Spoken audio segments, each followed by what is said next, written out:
Hello, everyone, and welcome to Students Talk Back, a panel presented by Student Government with support from PTK.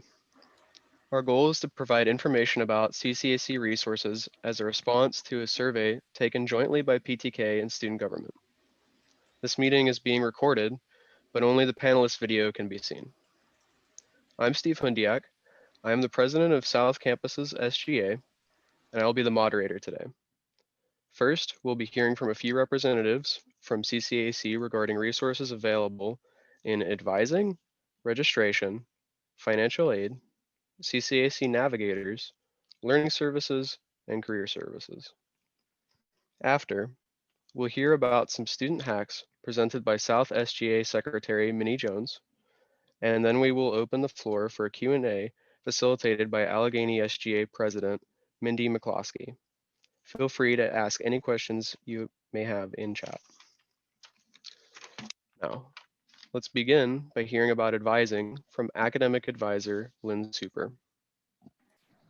Hi, everybody. I'm Lynn, and I'm one of the full-time advisors from North Campus. But these days, we're working with people all over the place, so that's been kind of fun. I'm going to share my screen because I want to show you the resources that I often use with students. And I have to say, I'm not sure that everybody is aware of these. And for the years that I've been here, I'm constantly finding new resources on our website. There's often many different ways in which to approach a certain resource. So I'm going to show you some things that I think are pretty basic, but again, I'm not sure that everybody knows they're right at your fingertips. So right on the home page, I'm going to start with the catalog. All right, it's there, it's very big. I'm going to open this, and what I often share with students, whether they're new or continuing students, that right at their fingertips, they can explore the various programs that we offer by department. So let's say you're a student who's looking at what are the majors that we offer that are related to computers. Then it might be good to go in and look at under business and information technology, we have different majors. And we find the computer information technology, and you can see these are the associate's degrees and the certificates that we offer in this area. So if you're looking for something that's about a particular area, I always say, hey, this is a good place to go. What I find myself using a lot though with students is the alphabetical listing. All right, right here at your fingertips. And I encourage students, even though we're in the day of virtual advising and everything's electronic, that there's nothing wrong with a good old-fashioned piece of paper. So let's just for fun click on cybersecurity, which is a pretty hot field these days. I click on that and we get a nice description. You can see the outline of the courses that are required. What's nice about this, that you can click right on the link for a class and the course description comes up. So you can see what the prereqs are, you can see what the course requires and so forth. I can close that. If you would like to print this out, you can go up in here and click, and you get this nice little grid view that you can print out and keep track of yourself. Now, again, this is the good old-fashioned way, but I believe there's nothing like a piece of paper. So I wanted to point that out. Back to the home page, you can also get into the course schedule right here. So basically, if you start searching for classes here, you can obviously click on the topic over here, or you can say, hey, I want to look for Math 108. And you don't need to like go through every single math. Oh, didn't work. Math 108. And there you go. You're going to get the Math 108. I always suggest that you try to definitely filter for the semester you're looking for. There are other filters. I'm not going to go into all those details, but you can certainly click on sections and view them. And you can place them on your student plan right from the course schedule. Okay, so you got to be careful. If you put them on your schedule, you want to be sure you're doing that, and you don't want to accidentally register yourself, you know, and not realize it. Some of the other things for new students, and I don't know exactly if we have new or continuing students. If we go into the website again, let's see, I've lost my website here. Homepage, virtual advising. Again, that's how we're doing things these days. So the link is right here. There's one for visiting students, one for new students or students returning after being out a year. But if you're a current student, you can see that you click on the appropriate link for the day that it is. If we have Saturday hours, they will list the Saturday link here. You'll simply click that link. You'll be most likely going into a waiting room. When it's your turn, you'll be brought into a meeting room, and then you'll be put into a breakout room with an individual advisor.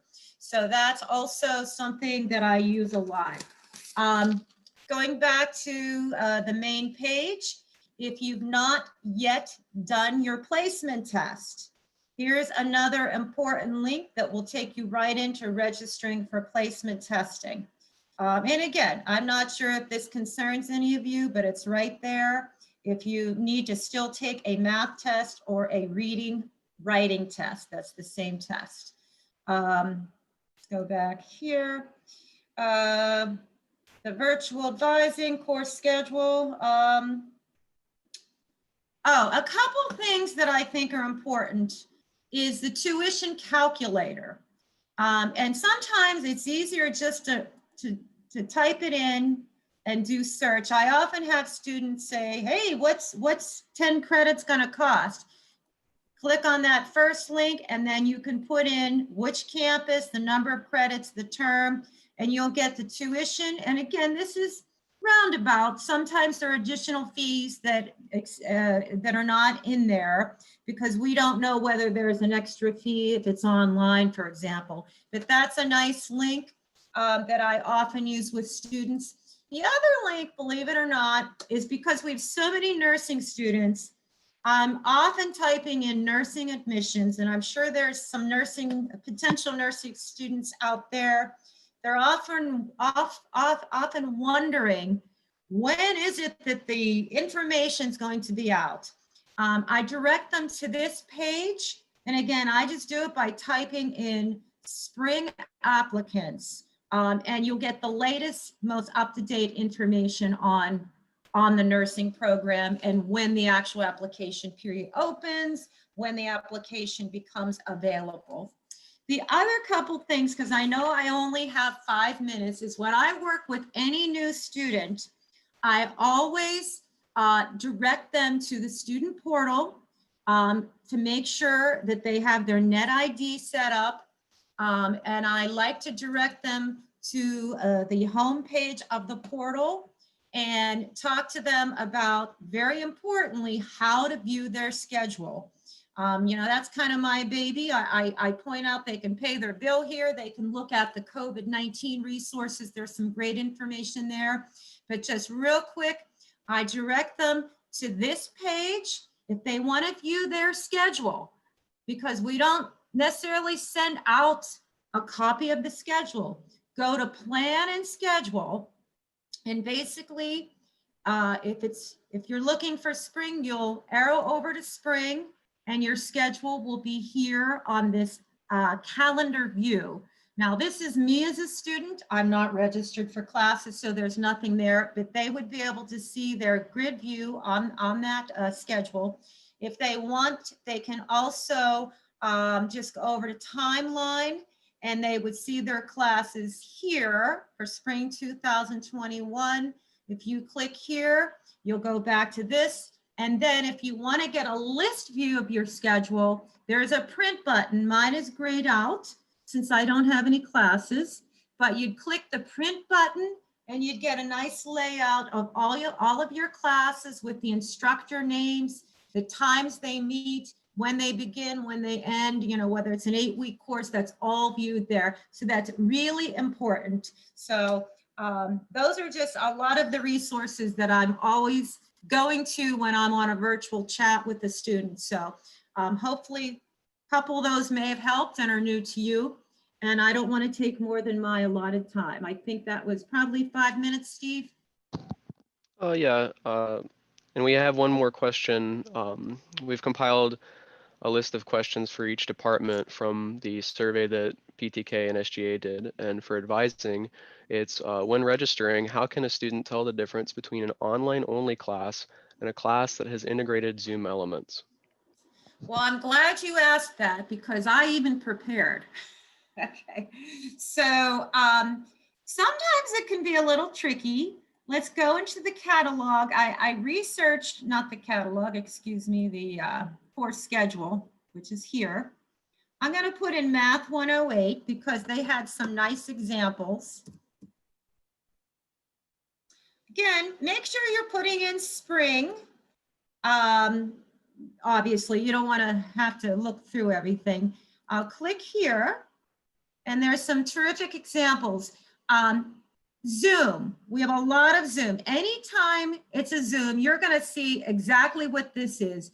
Zoom remote learning, okay? You know, say an Allegheny campus, but there's no classroom listed. It's just strictly remote learning. And that is a Zoom, and you can see there's a lot of Zooms. For an in-person class, you're gonna see the campus, usually a classroom, and then it's going to say lecture. It's not Zoom, it's not remote. They list the word lecture. So again, you want to look at those little details because sometimes I've even gotten mixed up myself. Here's another example. Boys Campus, North Wing, lecture. Keep in mind for Zoom, they're still listing a campus. However, it's the teacher who is out of that campus. So again, that sometimes can be confusing, but it's still remote. The other thing I wanted to show is that some classes are hybrids. And a hybrid can be a Zoom or an in-person class. Here's an example. It's a Zoom class, 40% online. And that's basically what hybrid is. Part of the class is online, and that can only happen for a Zoom or an in-person class. So what's reduced is the face-to-face, either in person or through Zoom. That is reduced, and 40% in this case, which can vary, is online. So it's a combination of online and having a teacher present in some way. Here's one that's listed as being a lecture in person, but it's reduced 40% online. And then finally, the online classes, strictly online, always begin with the Z, Z01, Z02, and so forth. And also, again, to point out, they are not identifying which. Well, actually they do. They do have North. This is new. They used to have the identifier over here as to what campus. Here they're listing North. All that means is the teacher is coming out of North campus. North, Boyce. You don't go anywhere. It's just that is where the teacher is teaching out of. So that's simply then how to determine a Zoom versus in-person versus online, and then not to be confused by the hybrid. It only means that the instruction with that teacher is reduced and part of it's online. Okay? Thank you. You're welcome. Now we'll hear from Regional Director of Registration, Rosalind McGee, regarding registration. Sure. Good afternoon, everyone. I'm going to share my screen with you guys. Lynn, it's not letting me share unless you stop sharing. Sorry. All right. There we go. Okay. All right. First, I will caveat by saying I am new to the position and to the role. So I do want to caveat with just putting that out there that I have had a wonderful and great set of predecessors that came before me, before my last month and a half in coming to this role. So, and some of them are represented on this call, and some of our advisors that also are affiliated with our department. So please, at any moment, if there are questions that pop up, please don't hesitate to jump in. I am not at all trying to monopolize her territory over those pieces of information, because I'm sure you all know, you all did them before me. So at any rate, just wanted to put that out there. But I think following after our wonderful advisor, Lynn Super, it is definitely an appropriate place for registration because we are very interconnected, to say the least.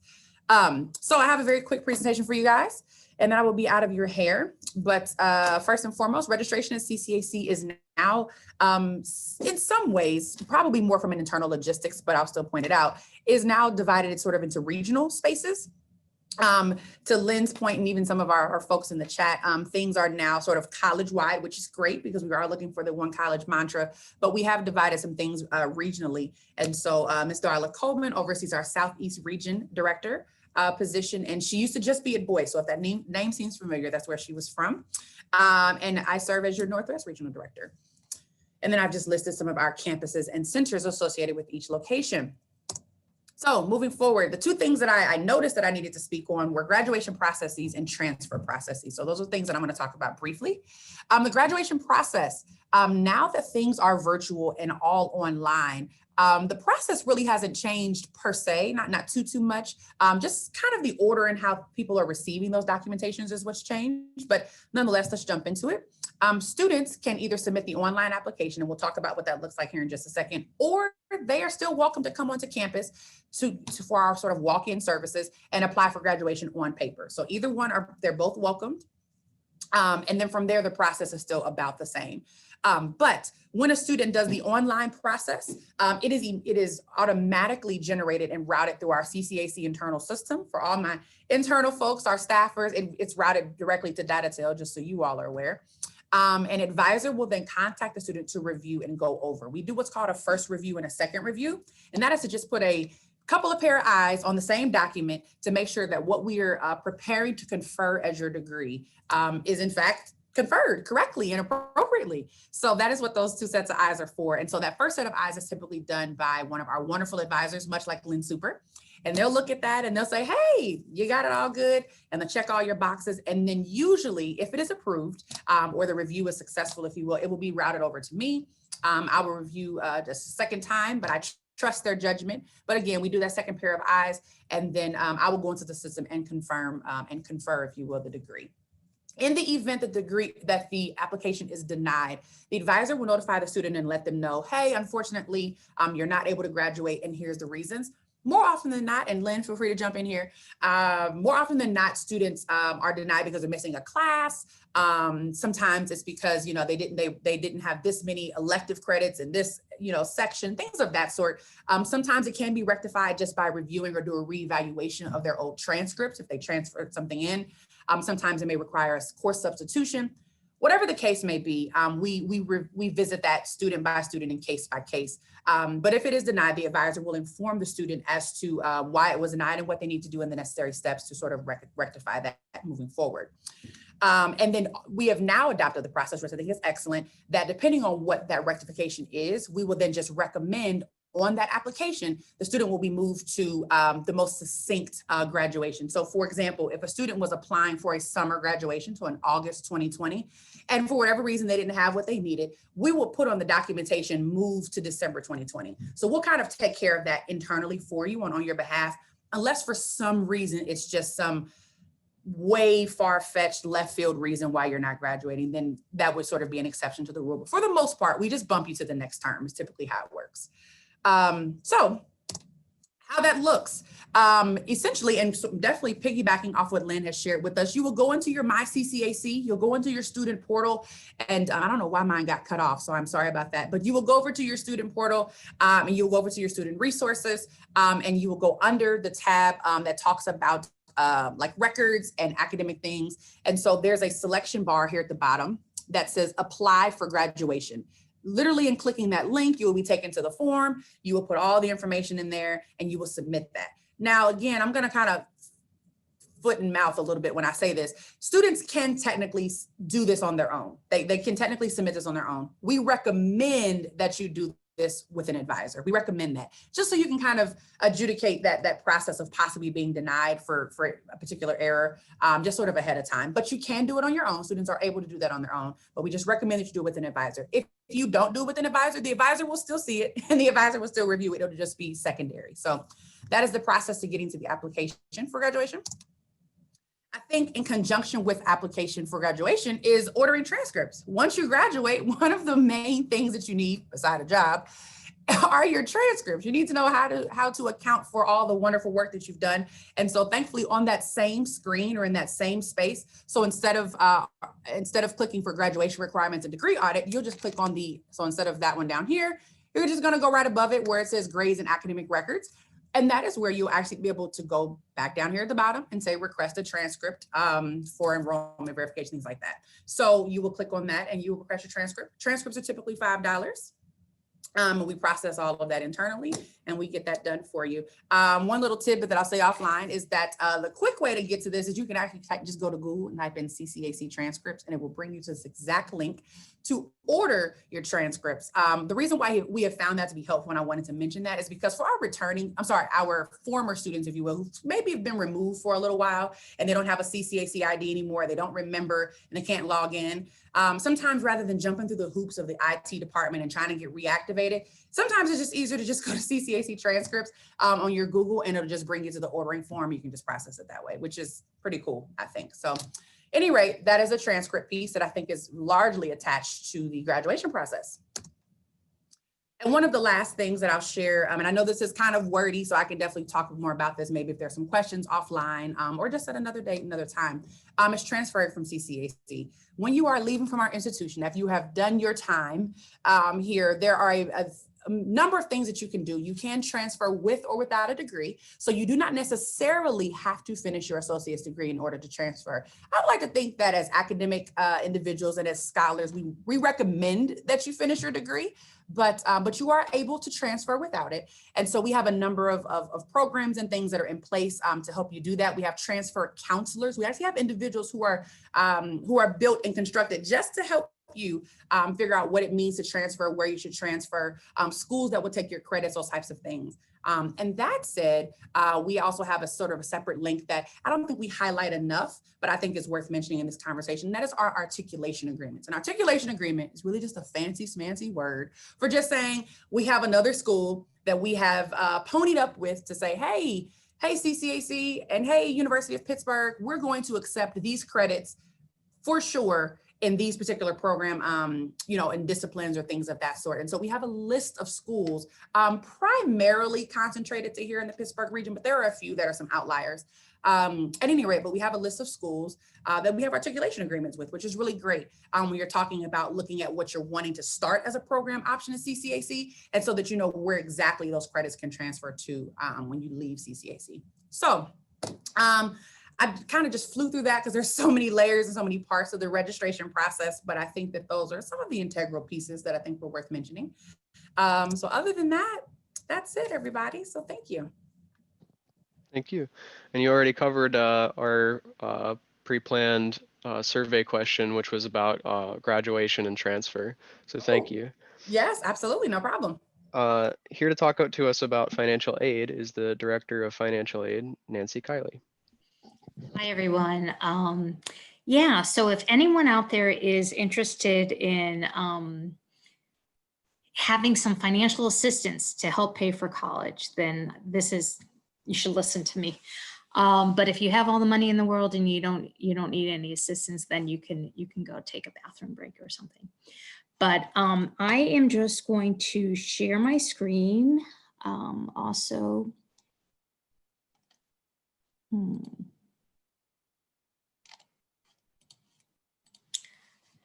Thanks for your patience. Okay, so now that we are in a new virtual environment, there isn't any lines outside of the financial aid office, but there are definitely, we have worked very hard making ourselves accessible to students because financial aid is something that students, we find they need our assistance all through the semester, not just at the beginning of the semester or before the semester starts. So Actually, all 4 campuses, the offices are open 8:30 to 4:30. This wasn't, we didn't have all the offices open originally, but now we do. Okay, there are some students who just like to conduct business face-to-face, or we find it's really been helpful when students had to turn in documents. It's just easier. Sometimes the government is asking for tax return, a copy of tax returns, and sometimes the tax returns can be over 100 pages, which doesn't make it very easy to email. So our offices are open 8:30 to 4:30.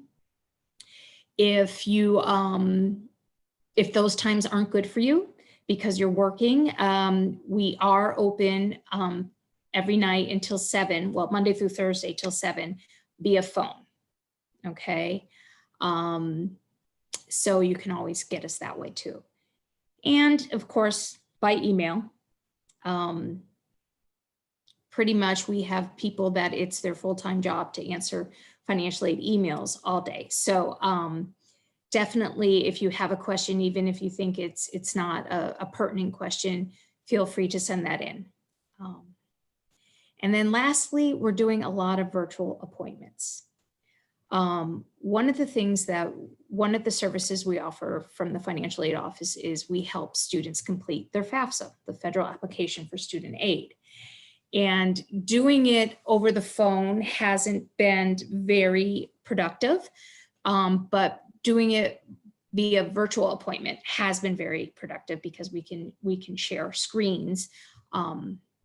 Doing it in person, we're currently not doing that because of COVID restrictions and the separation 6 feet apart requirements. But I'll tell you, even students that I have helped do FAFSA year after year, doing it by virtual appointment has been very successful. If you're interested in making a virtual appointment, you can do it through Appointment Central, which you can get there through your My CCAC portal, or in the financial aid section.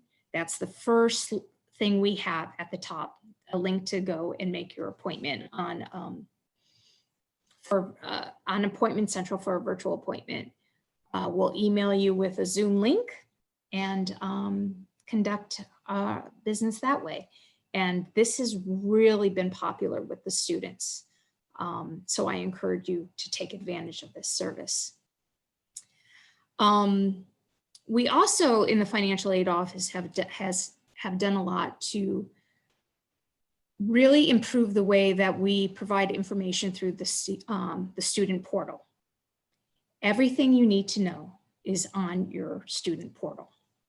And this is just me, so but basically when you log into your student portal and you go into your hamburger button here, under financial information, you have financial aid. You can see if we're requiring any documents. You can see what you've been awarded. You can request a loan. There's lots of information there. The main thing that is happening now that we're headed towards the end of the semester, is students are asking, what do I need to do for the upcoming semester? Well, if you need to do anything, you can check on your My CCAC portal.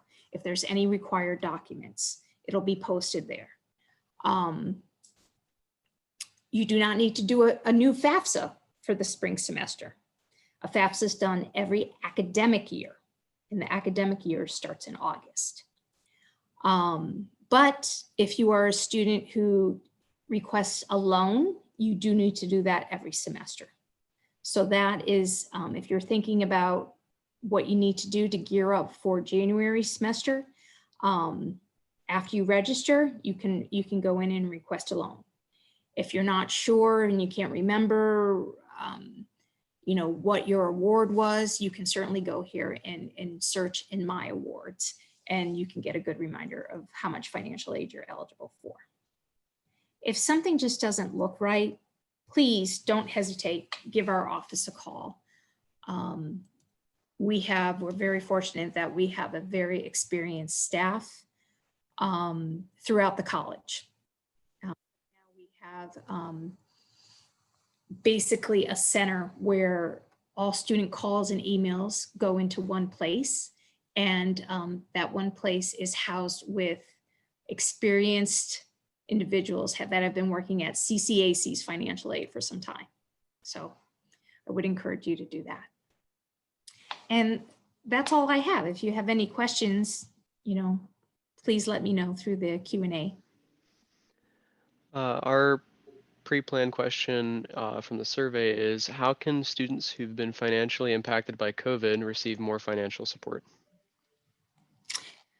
That's a good question. Let me see. Let me just pull up a slide here for you, Steve. So CCAC has received some funding, federal and state, because of COVID, and it's under the CARES Act. And we were blessed to receive a good portion. However, we were required to spend it before the end of this year, December 31st. So at this point in time, there is very few dollars available for COVID-related issues. But just to recap what we've done since we've received the funds, as of October, we've distributed over $3.2 million to CCAC students. And this is money that went directly to the students' hand. It did not go on the student's account to pay any outstanding tuition that they had. It went directly to the student. And it actually went to over 6,600 students in the form of a $500 grant. We also had set up that an emergency grant system, where a student would complete the emergency grant form and let us know what kind of COVID challenges, financial challenges they were facing. And we were able to award an additional $718,000 to an additional 311 students. Because the funds have pretty much been depleted, we have that application is no longer available on our webpage. But what we have done is we have created a sort of a wait list for students who did submit the form after we ran out of money. Because we're being optimistic and just hoping that another bill will get passed, and we'll receive additional funds to help us assist students. So, but total, we've almost $4 million CCAC has distributed directly to students. So It's pretty great. Next, we will learn a bit about the CCAC Navigators from Navigator Priscilla Robertson. Good afternoon, everyone. I'm so glad to be here. Thank you, Steve and SGA, for inviting the Navigators to be a part of the student talk. I'll start with the Navigator information on the screen there. You can see that the Navigators, we have an email that students can reach out to us at. What the Navigators do is any need that a student has from academic or non-academic, we try to help them connect to any particular resources. So that's why we're called Resource Navigators, because a student can pose a question to us, pose a need to us, and then we'll do the footwork to connect them to whatever that resource is. There are three of us, Jill Delaney, Kimberly Davis, and then I'm Priscilla Robertson. And then, let's see. We also connect students to community resources like the United Way has an emergency basic needs program, Greater Pittsburgh Food Bank Services. I'll go into that one a little bit more later. CCAC, we help students that apply for the GAP scholarship. And then through the Navigator program, there's the Eden Emergency Fund. And how the Navigators got started was about a year ago, we were onboarded to be a point of contact for student emergency services. And so any type of need that a student has is what it's our goal to fulfill. And so part of the Navigators is that we have a small fund that's called the Eden Emergency Fund. And so students can apply for both that and the GAP scholarship if they're eligible for the GAP. If they're not eligible for the GAP, then they can still get the Eden Emergency Fund. Students have to be, in order to be eligible for GAP, they have to be a student for more than one semester, so they can't be a new student. However, with the Eden Emergency Fund, they can be a new student, and sometimes we have assisted students with that. And then there's we tell them about the laptop fund that's through COVID. We connect them with financial aid. And as you can see on the screen, we've worked with over 700 students since starting in September of 2019. We're actually more closer to 800 now. Daycare was one of the items that was listed in information that you all requested. One of the daycares that has come around because of COVID is Flexible. Their website is flexiblecare.com. It's a Pittsburgh-based agency. One of the things that they offer is a gift card program for services. So this is just one part of what they offer. A person can get 30 minutes, an hour, a half hour. And what it is basically someone will work with various different activities with your child online while the student may be working on schoolwork or doing something else. So they would contact the service through their support at flexible.care. There is a form that they can fill out, and then someone will contact them back. But it's just like taking them to a daycare. It's just daycare in their home. The people who do the service, they make sure that each one of the teachers that work with students are vetted. They do a background check, and they have to pass certain criteria. So in order to work for Flexible. I wanted to mention this one because it's virtual daycare, and that's very unique to what students have been needing. I'm sorry.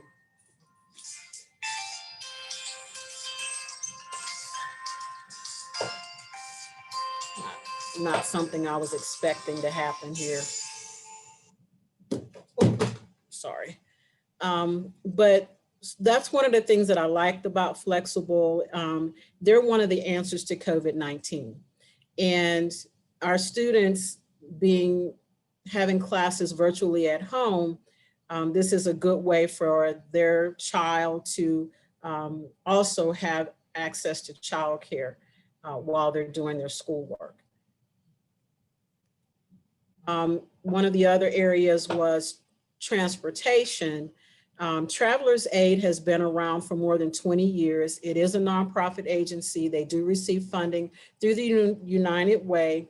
But what they do is they provide bus passes and bus tickets free or no cost to anyone who is in need of transportation. So you would contact them on their website or by phone or by email. You can talk with them about what you need in order to be able to be eligible. They help students and they help people who are either working or looking for work. So any of our students would fit into that. You can contact the CCAC Navigator. Our email is at the bottom of the screen there, navigators@ccac.edu. And we can help you walk through how to get connected with the Travelers Aid program. PA Women Work is another program. It's specifically for women, different from Travelers Aid, helps everyone. Pennsylvania Women Work is a career development program, but one of the things we've been able to do is connect our students with their transportation assistance.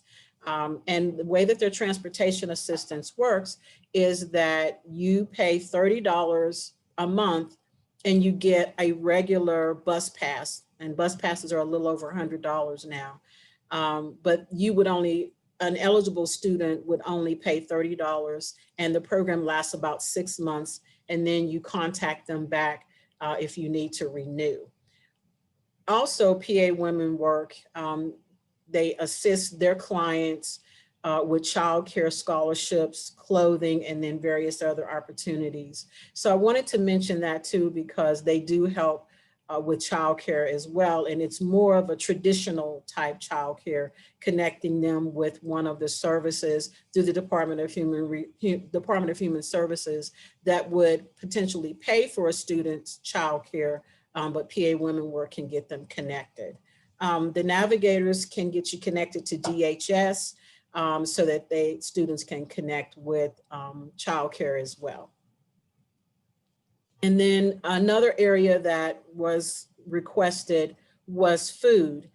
We do a lot of work with the Greater Pittsburgh Community Food Bank, but what's also nice is they will, through their Get Help Now link here on the screen here, you can click on that and go directly to the website, put your name and information in, and then someone will call a student back to register them for SNAP, which is the food stamp program or the food assistance program.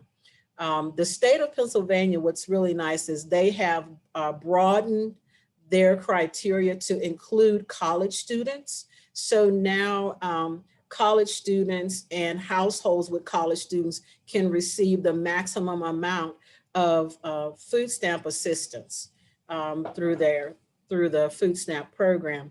But the food bank will help them get signed up for food stamps. And then a new benefit is that if a student, especially with COVID being like it is, if a student isn't able to get out and shop, they can do their shopping through Amazon, which would be delivered to their home. They can also do their shopping through Walmart, which can be delivered to their home. One thing I want to say about the Walmart is, though, you want to shop early and schedule early because they book up very quickly. Another place that students can get assistance with more than just applying for food stamps is Just Harvest. They will help students apply for food stamps, for medical, which is medical insurance, and cash assistance, which is financial assistance that comes in the form of money that they can use. The guidelines they can go over the guidelines for eligibility. The financial guidelines have also been raised so that more people can be eligible for to apply for food stamps or medical or cash assistance. And then the phone number and that information is on the slide. And Steve, I'll be happy to email you these slides so that students can have this information. One other area that we've noticed that you guys didn't ask me about, but we did notice that we've had a lot of requests for students having to work at home to do their schoolwork at home. So Computer Reach is a nonprofit agency that we've connected with that will help students get laptops or desktop computers either at no cost or very, very low cost. One of the rates that they gave me was like about $70 for a laptop, about $100 for a desktop. They also are running a program right now that you can go to the website and you can try to win a computer. That's something that they're doing weekly now because of COVID. They're offering computers. These are refurbished computers. And students can call the student line. Anyone from CCAC or another organization can call the the company line. But we do talk with Kyle, and he's right now assisting a couple of our students. At any given time, they would have up to 100 computers available that students could get access to within, if I called them today, within this week, early next week. So thanks a lot. Any questions you guys have?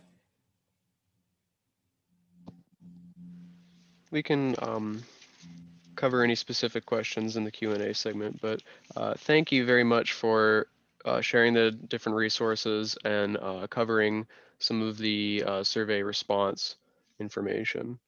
You're welcome. Thank you. Next, Dean of Students, Dr. Tiffany Evans, is here to talk to us about learning services. I want to share my screen with you.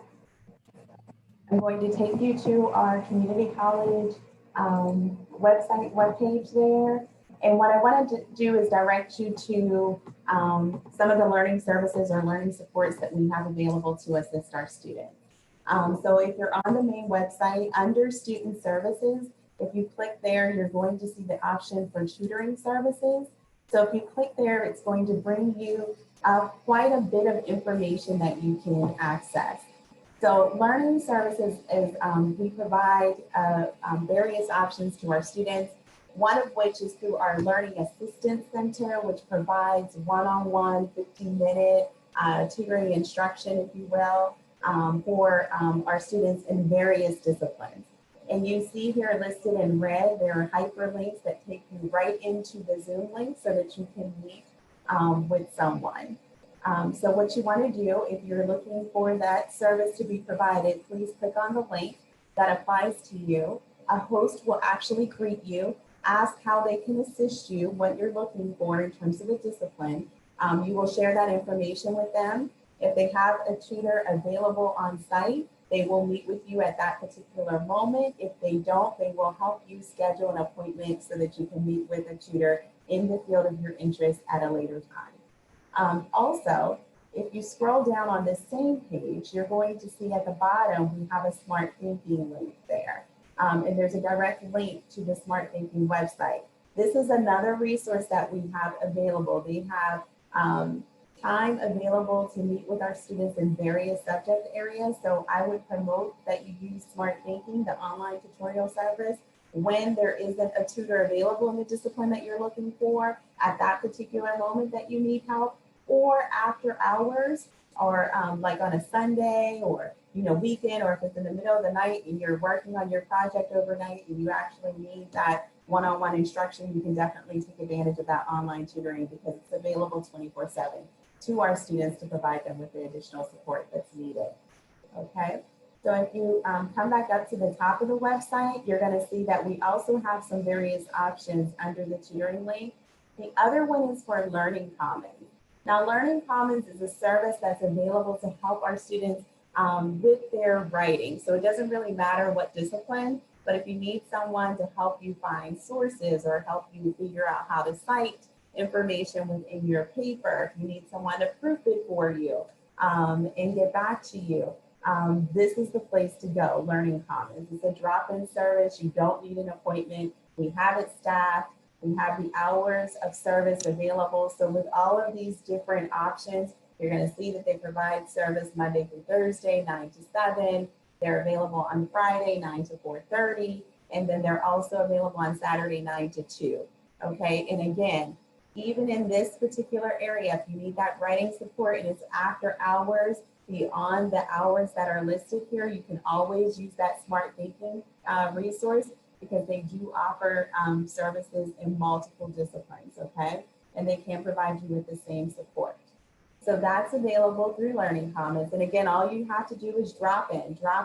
A host will greet you. They will ask how they can help you. You share that with them. They will connect you in a breakout room with a tutor that can actually assist you. In addition to that, we have one specifically for math. So there's a lot of people out there that suffer from math phobia, which is understandable. I happen to like math. I have my phobia more so on the writing end sometimes, But you can certainly drop in again for this Math Cafe service, and someone will greet you. They will ask how they can help you and connect you with a person right there on the spot that can assist you. And so the hours again are listed there. You click on the link that's applicable to the one that you want to access that particular day, and you can access that service. So that's a just-in-time service, or a drop-in service, if you will, that we have that's available to provide math support. In addition to that, we recently added the Reading Lab, which is available to assist students. So if you are enrolled in a DVS reading course and you find yourself needing some additional support, you can certainly drop into this additional resource to gain that additional support for reading. So that's available to assist you as well. So just as a generic overview, learning services, we have the one-on-one tutoring that's available. That's where you can do the 50-minute tutoring session with someone in your discipline. You simply click on the link that applies to the day of the week that we're in, and a host will greet you. They will look for a tutor that can help you right then and there.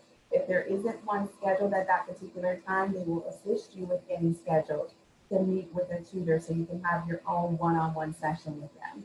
Then we also have the other two drop-in services, again, which is the Learning Commons, which provides the writing support. And then we have the Math Cafe, which provides the math support. And then in addition to that, we've added this new feature, which is the Reading Lab. So they provide drop-in service during the day, but then they allow you in the afternoon to actually schedule a one-on-one appointment for the reading service as well. So that is a comprehensive overview on how to access the learning services college-wide for our students. And I believe the question that was positioned for me for learning services was already addressed, but it was basically what is the process like for students to request tutoring in a specialized subject. And so that's simply how they do it. They simply click on the link that applies to the day of the week and the time, and they actually just are greeted by a host, and they tell them what they need, and they are connected with someone that can assist. Thank you. Thank you. Finally, we have Assistant Dean of Student Development and Director of Career Services, Dean Jolin, to talk to us a bit about career services. Hello, Steve, and hello, everyone. Thank you so much for SGA providing this forum today. I know that we are the last department to speak during this session, but for students, we are certainly not the last stop for you. Our job in career services is really to prepare you for the workforce and make sure that you feel that you are job ready for any job that's now or something that might come along in the future. I'm going to be sharing my screen like everyone else and just showing you some of the resources that we have available to you. That's available virtually at any time. And just give me one moment to share my screen with you. Hopefully everyone can see my screen, and if not, then please let me know. First and foremost, a lot of students are not aware of how to find us. And the one thing that you want to be able to do is go into student services. And currently we are listed under a heading called Career Development and Planning. When you click on that, it's going to take you to this main page right here. Like many of the other offices, we are available for virtual appointments. We are open from 8:30 to 4:30, but there are exceptions. If you're unable to meet with someone from 8:30 to 4:30, you can make a special request and we'll find someone that can meet with you earlier or later than those hours. Appointment Central is one way to make an appointment, but we also have a college-wide email address called careerservices@ccac.edu. You can simply email us, let us know that you would like to make an appointment, and someone will get back to you to be able to schedule that. You're also able to do resume reviews by submitting a resume to that email, and someone will get back to you with a review. And if necessary, also ask if you would like to have an appointment based on that review to talk about your resume and job prospects further. One of the other resources I would like to bring up that's available on this page is our job search manual. Every 2 years, we go through a process of creating a manual that's helpful for our students, alumni, and even community members. This is provided to us from Perkins Funding. It gives you an idea of how to go through the entire job search process, from information on how to get started to developing a resume and cover letter, how to apply for positions, interviewing tips and tricks, and also essentially good work habits. So depending on where you're at and your experience or what you need, you could start at any point in this job search manual. And it also has activities for you to follow as well.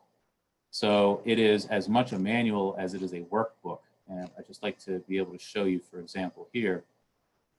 One of the things about getting started as you look at something that you're interested in now or later is thinking about what your skills are and what your strengths are. And this is just an example of a worksheet that's available to you. Now, this is a PDF. You could print off any of these pages. You could print off the entire document.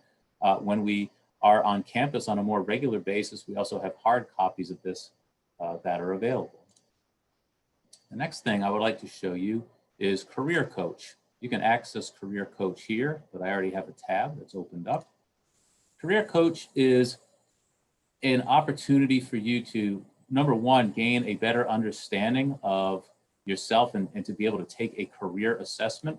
This career assessment can be as short as 6 questions, or it can be as many as 60 questions. And it's going to ask you some thoughts on, for instance, here, if you have enough education or training to do the work, how much money would you like to do? And it'll ask you questions like, would you like to build kitchen cabinets? And you could either strongly disagree, somewhat agree, or strongly agree with that. And it'll help to build a profile and an assessment of your career and where you plan on going. Now, another thing it allows you to do is browse careers. But beyond browsing careers, and you can see here, they're in a lot of different categories. If I was just to go to business, a lot of students are unfamiliar with the amount of different jobs that are available in business. And so you can see right here, from management to human resources to analyst, there's a lot of different opportunities. And when you click on any of this, it'll give you information on different careers. It'll give you a median salary based on Allegheny County in particular. It'll give you the educational attainment. And if you were to click on one of these, it expands even more to give you what the available programs are for you to study at Ccac. You can learn more about the job and what it entails, daily tasks, how many, like what percentage of people have certain degrees, and even the skills, the top skills that these employers are asking for related to this job. Again, you can see trends in wages. You can look at the employment trends, but you can also review live job postings that are taken only from Allegheny County. So this is especially, many of our students stick in this region. They stay in Western PA, they stay in Pittsburgh. So this is a great way to look at different job opportunities that are available. All right, the next thing is we have a program called College Central Network. Now, students, when they're new, are invited to get connected to this. This is our job bank for students, alumni, and community members, and you are able to get information on various events that are occurring. You are able to get a resume review done. So you could add a resume to the system. Someone in career services will review that resume, provide you with feedback, and then you can re-upload it so that it can be searchable by employers or to be used for applying for jobs. You can search for jobs in College Central Network and decide how you would like to look for them and the location and all. Pretty much like the monster jobs for Ccac students, but this is readily available, again, for students, alumni, and our community members. We have a lot of events. You can see that on our webpage. We were just here on career development and planning when I first demonstrated this to you, but if you go to our career services events, you can see we actually have one coming up tomorrow. That program is Bridge the Gap to Your Future. This is for a diversity mentorship program. And I think it's important if you are seeking out mentorship or want to learn more about it. It's an excellent program.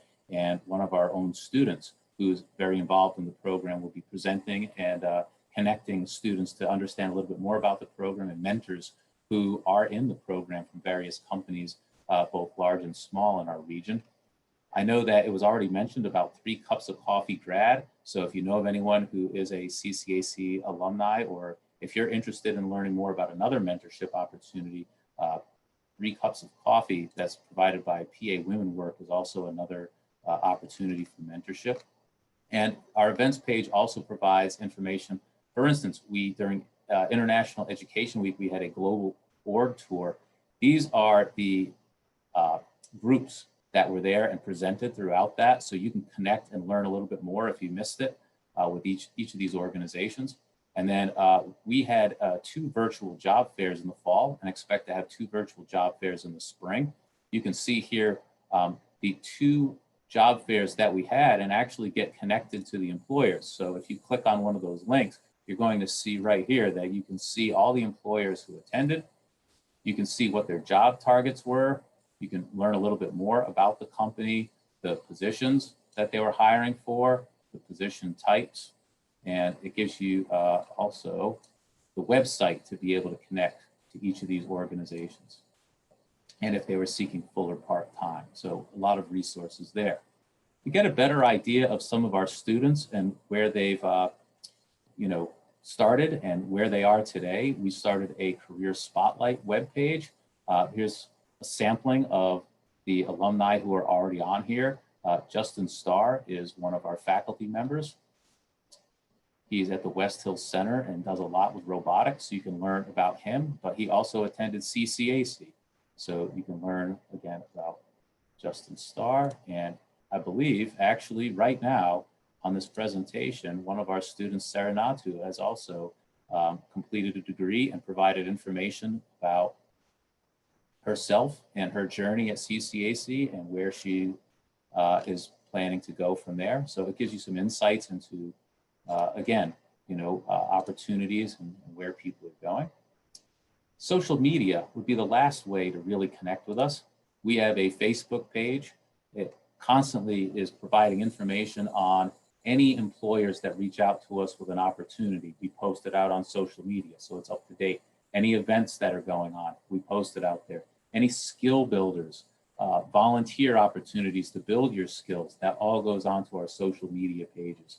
And so we have a Facebook page, we have a Twitter page, an Instagram page, and we also started a YouTube page. This YouTube page has various videos that's helpful, like how to attend a virtual job fair, which is a seminar that we provided in the fall, and you can view it anytime. And these are some of our employers who've posted videos with information on their company, how you can apply, what they're looking for, etc. So you can get it right from there. And we also have playlists from various employers as well that has been connected. So about Public Allies, PNC, these are playlists that are provided that you can watch at any time to learn a little bit more about these organizations. And one video in particular that was called Navigating the Online Job Market, which was a Phi Theta Kappa project that was completed last year in the spring and won some amazing awards. If you want to take a look at that, that is also available on our YouTube page. Lastly, I just want to mention that in addition to our website for career services, which has events, if you want to learn more about events for students at CCAC, you can just go to the student event page, and this is going to connect you to the My CCAC portal, but you can see all the events that are available through here. And I think that's another important thing to be aware of as a student. That's all I have to say for now for career services, but I hope that you found the information informational and beneficial. And if there's any questions, we're happy to answer them. Our survey question is, what steps can a student take to be career ready for opportunities either now or in the future?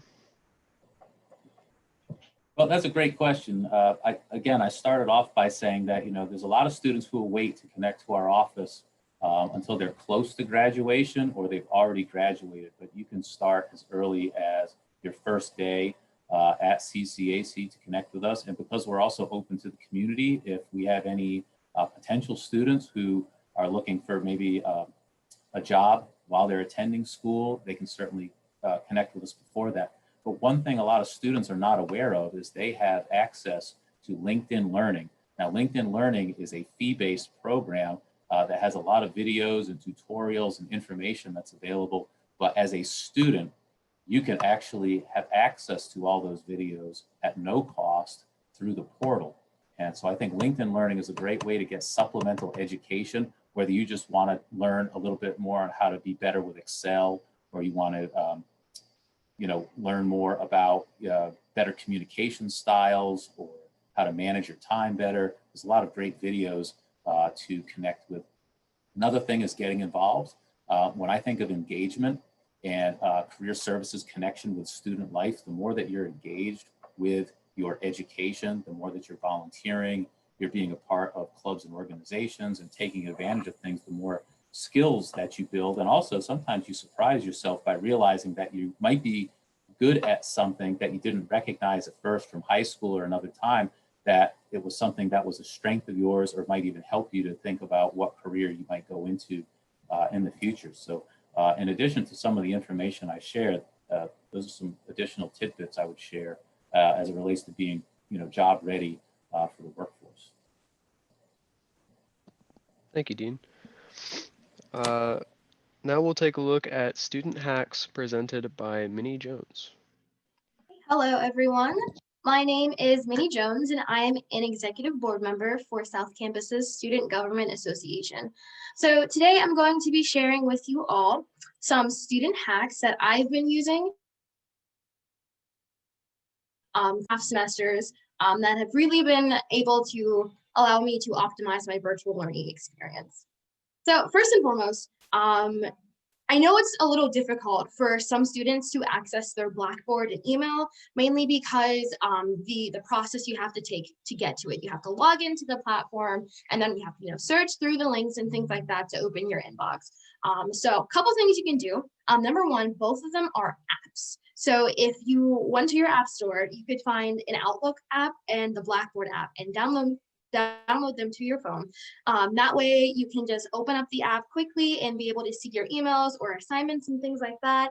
And you'll be able to get notified when a grade is updated for Blackboard or when an assignment is due. For your web browser, you're able to bookmark them as well. I have them pinned to my taskbar. So whenever I need to open up my Ccac email, I just go up on my taskbar and click the Ccac email, and it's right there to open. A way to organize your email to make it a little bit more productive and efficient is by creating folders for each class. I know that I communicate with my professors a lot, and sometimes they require assignments submitted through emails. So if you have a specific email folder for each class, it can make finding your emails a little bit easier. In this way, like I said, you're able to keep up with assignments and due dates. Next is your workspace. This is something that's very important to have down when it comes to your virtual learning. So number one, you want to designate a space that's specifically for your classwork, whether it be your kitchen table, a desk if you have it, a corner in your room. Just have a specific space set up so you know that this is the space where I'm going to be learning or participating in classes. Now I provided a picture of my current workspace. So I have my tapestry that you can see behind me, but that's what that looks like with my lights. I have my 2 screens, which is very, very, very beneficial, especially for someone like me. When it comes time to Zoom classes, I can't really sit still and just stare at a screen and listen. I have to be doing something at the same time in order for me to be paying attention, and the dual screens allow me to do that. I also have my calendar up there, if you can see it, a corkboard where all my Post-it notes, where I put my assignments and things of that nature, and I have notebooks and folders and pens and pencils and all that good stuff for my workspace. So something else I'm going to do is set a schedule, a strict schedule, whether it be every Mondays from like 5 to 7, I'm working on assignments, or I know that I have a class on Tuesdays from 3 to 4. Just have a set schedule that you're able to stick to. That way you can make sure that you're getting your assignments done on time and that you're allotting enough time for your classes. You also want to plan breaks. Too much time staring at a computer screen can be detrimental in several ways. Which is why later on the list, it's blue light glasses, but I had to get myself a pair of blue light glasses. I got these from iBuy Direct. They're a bit pricey, but I found that regular stores sell them, so like Walmart or Gabe's or something like that. You can get them for like $5, but it decreases the effects of, you know, the computer screen on your eyes. I used to get really bad headaches because based on my job and my classes, I'm on the computer anywhere between 9 to 13 hours a day. And with these blue light glasses, it's helped with the headaches a lot. So you definitely want to plan your breaks so you're not staring at the screen for too long. Listening to brain activity enhancing playlists. So at the bottom right corner, you can see that is the playlist that I listen to while I'm studying. It helps me focus and it helps, you know, my brain juices start flowing. So if you're able to, you can go on your Spotify and scan that and add that to your liked music and try that out, because I know it's worked for me and I hope it works for you as well. And lastly, you want to decorate purposely. When it comes to designated space, you want to make sure that it's somewhere that's well lit, especially when you have to have Zoom classes. I'm staring at a window right now, and yesterday was fantastic because it was the first big snow of the season. So I got to look at the snowfall as I was trying to, you know, do my work. Something like a fountain that's really calming. Motivational quotes I have on my wall, you know, quotes that I change up every week or so to get me motivated while I'm working. And most importantly, plans. Studies show that it definitely helps in several ways for your productivity. So if you're able to get a couple plants or vines hanging around, my entire living room is filled with plants and vines, and it's been really helpful. Okay, so moving on to Zoom etiquette. This is something that's very important, especially now that we are in this virtual type world. So things you want to do, you want to keep your camera on as much as possible so that your professor knows that you're actively engaging and participating, and along with your fellow classmates. Now, I understand that sometimes you might have to turn your camera off, so don't feel like you are forced to keep your camera on, but keeping it on as much as possible is beneficial. You want to stay on mute unless you're speaking. You don't want to be that person that allows, you know, your entire class to hear your family's argument or your little baby coming up next to you asking for a snack. So make sure that you are on mute unless you are trying to speak or participate in the class. If possible, Zoom from a computer or a laptop so that your video is horizontal, and so you're not distracted on your phone when a text message or something like that comes up. So that way you're actively engaging and able to, you know, pay attention. Next, you want to inform your housemates of the time you have for class. That goes back to the whole staying on mute thing. So your family or your roommates know that I have class from 4 to 5, so please don't make a lot of noise, don't watch TV, you know, that kind of thing. So they're being more respectful of your workspace and not creating any distractions for you. Don't Zoom and drive. That's not good for several reasons, for you and your classmates as well. And lastly, wear bottoms. Very important. Some people don't know. I know with my Chromebook, I couldn't tell, but when a screen is being shared, you can still see your video. So you want to make sure that if you do stand up or have to get up or anything like that, that you're wearing bottoms. It doesn't necessarily have to match your outfit, just something on. So those are Zoom do's and don'ts. Next, you want to be able to stay in the loop. So you're being able to be engaged as a student, especially in this virtual world. There are things that are being offered just a little bit differently, but you have to know about them in order to participate. So every Monday morning, weekly engagement emails go out, letting you know the different events and things like that that are happening for the week. We have our social medias too, the Instagram, Twitter, and Facebook that are constantly posting about events and just tips and tricks and things like that to enhance your student experience. And lastly, attending your professor's office hours, whether it be for a question or just to make sure that you understood what you're currently learning. That's really good to keep that open communication with your professor, making sure that you're doing what you're supposed to be doing and that all of your questions are answered for your classes. And lastly, I can't go by without putting this plug in, and Dean did this already, so thank you for that. But getting a mentor is very beneficial to a student in several ways. And you can hear me talk about that a little bit more tomorrow at this event that's happening. So the QR code at the top left corner, that is to register for the event if you have not done that yet. So you can pull up your phones, open your camera, and scan that QR code and make sure you're registered for it.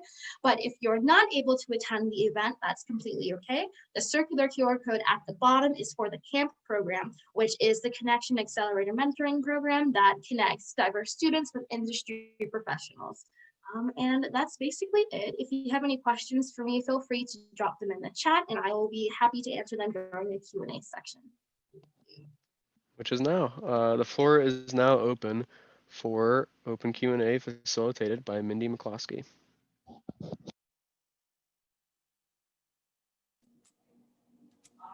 Mindy, you're on mute. Oh, thank you. So, hey, everyone. We do have 2 questions in the Q&A. Ben did touch base on them, but we'll go ahead and bring them back up. And in the meantime, if anything pops into your head, please drop them in. So our first question is there a way to apply for graduation for a different program than the major you're in? So I know I personally did this, and I had to enroll in that program and then apply for graduation. And then I was able to re-enroll in the program I wanted to continue working on. So if an advisor wants to back me up on that, I definitely suggest if you're trying to do dual degrees, get with an advisor. But yeah, if one of our, I think, who was it? We had Jolin. Okay, awesome. Because we I think that probably works, Melinda. You have to be in the major for that button to appear for that major. But I've also advised students that they can do a hard copy and email it to registration. That would work too. Okay. Perfect. Thank you, Lynn. And we have Jacqueline, you have a question if you want to type that in the box and we'll read that and get that answered for you. And then another question we had was, how does household income affect the chances of being eligible for a computer? So Priscilla, I believe you went over resources like that. So with the Computer Reach program, they will talk to the student and it's a case-by-case situation. So their income may not disqualify them. It's really the need. And when I spoke with Kyle, I told him that we had students in various levels. So he would be interested in talking directly to the student because their goal is to make sure that they get the computer. I think Dr. Evans could talk more about the COVID-19 laptop program. More specifically. Would you mind, Tiffany? Thank you, Dr. Robertson. So with the COVID-19 laptop application, there's eligibility criteria that we have out there. It is not income-based. So as long as you're satisfying that eligibility criteria, that you are in good standing financially and behavioral-wise with the college, that you are currently registered for 9 credits and registered for the spring semester for 9 credits, you're currently enrolled in classes, that sort of thing, you are potentially eligible for the COVID-19 laptop fund. So you can simply submit that application and we will address that appropriately. Thank you. Awesome. Thank you for those answers. So we have Jacqueline typing a question. So we'll give her a moment to type that in. In the meantime, I just want to say, Minnie, your space makes me jealous. I need to go home and start vamping up my workspace. I love it. I think we all kind of got caught off guard there. We're like, oh snap, we got to step it up here. Absolutely. I mean, I'm working in this space for several hours a day. It might as well be nice, you know, but I'm happy to give any tips or tricks regarding decorating your workspace. Connect with me on LinkedIn or email me. And I can agree to the 2-screen thing because I recently got an iPad and I have it next to me now. It is so nice to be able to look over and be like, hey, this is the agenda that we're following. That way it'd be like, what's going on right now? It's so nice. I love it. I wanted to draw to your attention, Mindy, there is one more question. Yes, absolutely. So we're going to jump on that. How does course substitution work? This student wants to take Chem 109 instead of Bio 151. I know personally I've applied for a course substitution. You have to work with an advisor and get approval. Again, if I kind of like answering these, but because I've been through the experience. But if like Lynn, if you wanted to back me up on that, or if anyone else on that. You would first want to work with an advisor because there's a form that needs to be signed off, but the advisor is not the one who makes the decision. It would be now the associate dean for that discipline area. So that's how that works, and it's entirely up to them. And sometimes they'll consult with the departmental person for science, for example, if it's a science major. So it's not always a yes. It really depends on the situation and the person you're asking, really. But they'd first want to meet with an advisor and kind of get, their idea about, hey, what do you think? Is there a good chance this will work? And of course, you can always try. Absolutely. And I want to follow that up with like my course substitution is also I'm in a transfer program. So I have approved by both colleges, Ccac and the one I'm transferring to. So the student who asked that, if you are transferring, keep in mind that you would want to make sure the transfer school accepts that substitution as well. And so we have one more question here. It's asking if Minnie can go into more about the GAP program that she mentioned. Gap of future. So I believe believe that bridge was the gap to your future. Okay. Wow, that's a lot of words. Okay, cool. So tomorrow we are hosting an event. Backing up a bit. So I'm currently a public ally human serving at Vibrant Pittsburgh as part of my AmeriCorps term. And I'm working closely with the CAMP program, which is the Connection Accelerator Mentorship Program. And we are partnering with Ccac to put on an event that's happening tomorrow at 1 o'clock to talk about the CAMP program and to kind of like explain the benefits of having a mentor. We also have 5, I'm super excited. We have 5 industry professionals coming in to talk with us tomorrow about, why they decided to become a mentor, their journey to becoming, what they are now.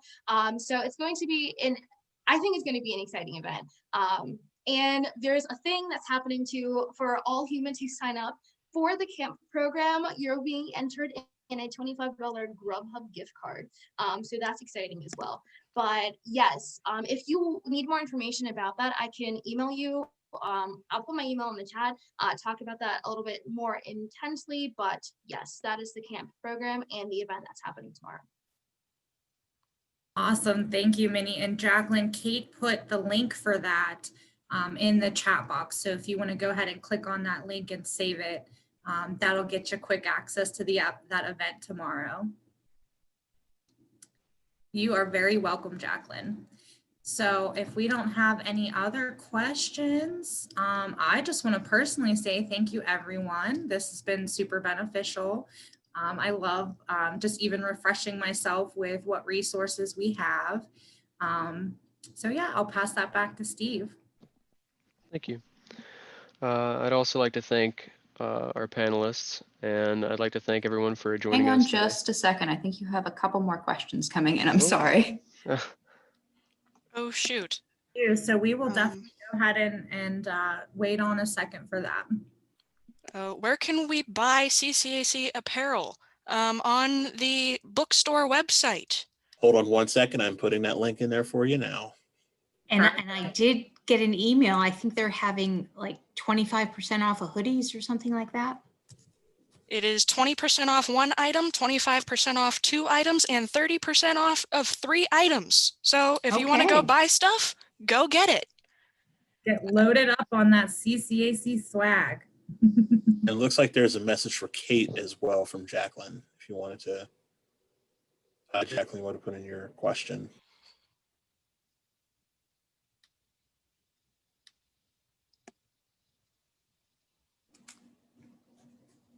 The age-old book question. Dr. Evans, is that going to be you, myself, or Ben this time? I'm sorry, I missed what was the question? How do we get books, and where can we possibly find access to like coupons for books, or finding books that are relevant to our section so that we're making sure that we get the right texts? I know that this is something you've given in a lot of town hall presentations. It is. I am gearing up to go back to our wonderful website that I will share.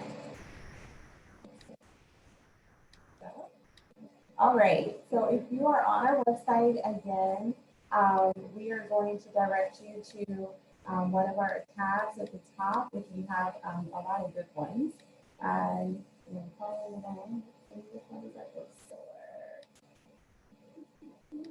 okay, when in doubt, use the search field.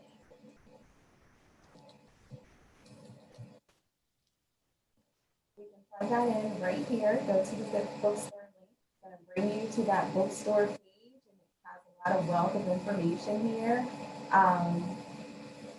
If you go to the ccacshop.com link, you can go there, and you can pull up information about where to find your textbooks and great stuff like that, right? And so you want to always enter like course ID information so that you are able to actually get the required book for your section, right? Which may vary. So that's why they're asking you about the section information for your course, so that you have that and we can get that right for you.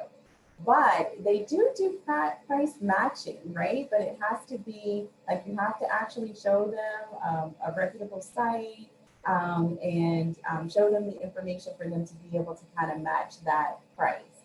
And they are selective in who they match prices with, but it's certainly an option and something that you can explore. You also have the option, of course, of renting textbooks, which works out really nice. So you can just use the resource temporarily and then submit it at the end of the semester. That's a nice, great resource. You can also buy used. You don't have to buy brand new. So there are a ton of different options for you to explore. If you are challenged with getting your books, you certainly can circle back to our financial aid office and ask if there are additional funds that might be able to help you with this. You also might reach out to one of our resource navigators to see if there are additional support available for you. That's when you also might want to pursue the emergency gap application, right? And just say, you know, like, you complete the application, and in the narrative, you let us know that you're having a hard time getting your books this semester, that sort of thing. And so those are various options that you can certainly explore to help you afford your books. But definitely communicate with us. Any of the representatives can assist you or direct you in the best route to go. If you are in doubt and you need to ask a dean, please feel free to send us an email, send me an email. We will certainly do all that we can to assist you. So did I answer the question? Is there anything you guys can add to that? I would say if you're going to buy your books and you're going to buy them used, be careful, because if you need the access codes, most of the time they will already be used by someone else. So do not be surprised if you buy a used book and the code is used and you can't access it, because then you're going to have to fork out more money to get that access code. And I know how it is sometimes. You're like, oh, hey, cheap option. And then you're forking out more for that access code than you would have buying that book brand new. That's a great point, Kaden. And that's why sometimes, that's why when I said use, I didn't specify, but was meaning to go through our bookstore, because they can help you with that. Sometimes you can buy the code separate from the actual book and things of that nature. So there are various options, but that's a great point, Kaden. Thank you for bringing that up. I would also like to add to something that Kaden said too. Just like making sure that you're getting a book with the proper access, a live access code, make sure you check with your professor that your laptop computer or whatever computer you're planning to use will work with the class. We've had situations happen where students are proactive as they should be. They go out and they get a computer, but that particular computer, there's an issue with loading some software or working with coursework in some way. So you definitely want to make sure that you check with your professor or check with our IT department, you know, to make sure that you're getting a computer that's going to work with your course. I also wanted to add that, sorry, that we're now coding our classes with something that's representing the cost of the books. So there could be a letter at the very end of the course section, and the 3 letters are a Z for zero cost, which is the open educational resources, reduced cost, and low cost. So if you see those letters at the very end of a course section, that means that those are going to be either zero, low cost, or reduced cost. So that's something brand new. So you just want to make sure you're aware of that. I mean, that's not necessarily a reason to pick a class, but if you're looking for low cost books or materials, you may want to just be on the lookout for those. If I can highlight, at the bottom of the website, remember I mentioned going to the CCAC bookstore. At the bottom, you see there's a link so that you can actually find out more about what recommended, what CCAC recommended technology is out there, and that you can purchase even through the bookstore. So there's information there, and then there's contact information if you would need to contact one of the deans of students regarding your technology needs as well. So just want to make sure you are aware of that. They do have a textbook buyback option. You certainly won't get the value that you paid for the book initially after you used it, but that is something that's available through our bookstore if you purchase your books through them. Okay. Awesome. So that is definitely the end of our Q&A section. And I just wanted to quickly point out that there is a ton of awesome links shared in the chat box. And if you click on those 3 little dots to the side, you can save the chat. So you don't have to hurry up and scramble to copy all that information. And that way, when you have time, you can sit back and visit those websites and those links, because there definitely is quite a few of them there that help get connected to these resources. So thank you. All right. Thank you to everyone for joining us today. I'd also like to thank Erin McLean and everyone in PTK for helping us out with the survey. Our SGA advisors, Ben and Kate, for always being helpful and amazing, and all our panelists for helping out today. Thank you and have a great day. Thank you.